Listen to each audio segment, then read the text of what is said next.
be with you. A reading from the Holy Gospel according to St. John. Glory to you, O Lord. Standing by the cross of Jesus were his mother's sister, Mary, the wife of Clopas, and Mary Magdalene. When Jesus saw his mother and the disciple there whom he loved, he said to his mother, "Woman, behold your son." Then he said to the disciple, "Behold your mother." And from that hour the disciple took her into his home. The Gospel of the Lord. Praise to you, Lord. Just a little history. There were two streams of renewal leading into the Second Vatican Council. The first was intellectual, surrounding the liturgy, a recovery of scriptural study and the study of the fathers of the church.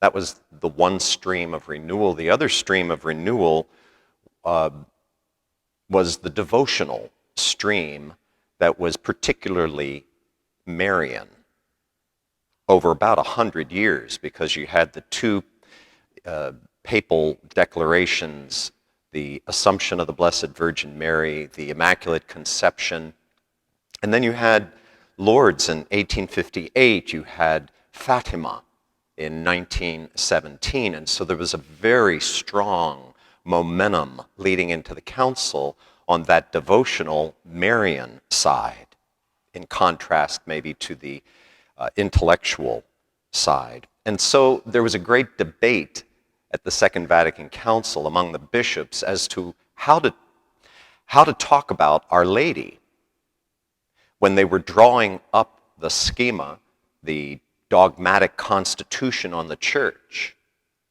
Should Our Lady be given a completely separate document just on Our Lady, or should she be incorporated into the constitution on the church? The intellectual group wanted her incorporated into the document on the church so that it would be seen somehow that she was part of the church, the greatest disciple of our Lord, not just the Mother of God, but the greatest disciple. Whereas the devotional crowd were of the opinion that she needed to have a separate document because she stands alone, really.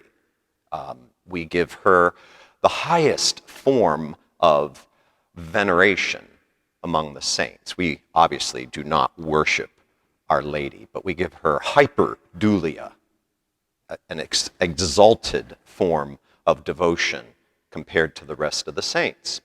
So the vote was taken, and the devotional crowd lost, and the intellectual crowd. So the last chapter of the dogmatic constitution on the church is dedicated to Our Lady.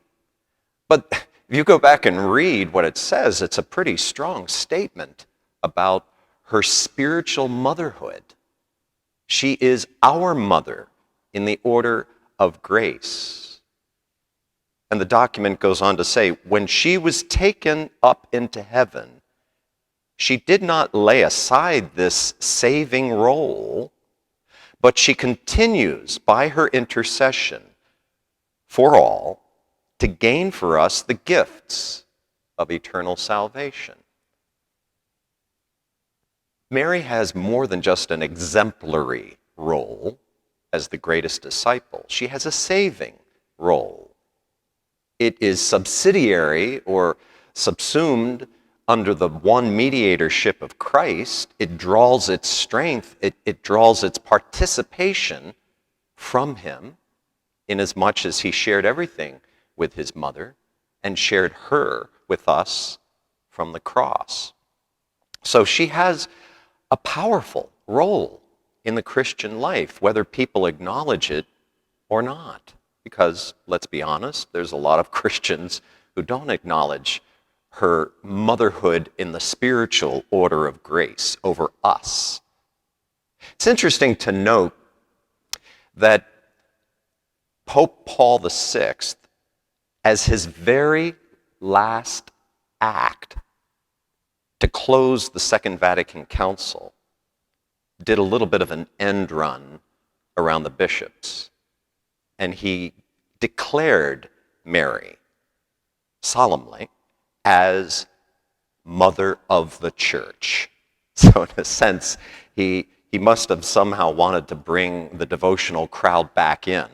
And so she was declared at the end of the, not that she hadn't been, but this was a solemn statement by the Pope at that point. Wherever she's placed in the Constitution on the Church, let's not forget that at some level she's above the Church because she is the mother of the Church. And that is what Pope Francis has asked the Church to celebrate today. This had not been on the calendar until just a few years ago. And I guess he put it the day after Pentecost because she was there. Even though she had been immaculately conceived and full of grace all the way through, on that day of Pentecost, Our Lady received something new from the Spirit. There's always something new from the Spirit, and she wants us to have it.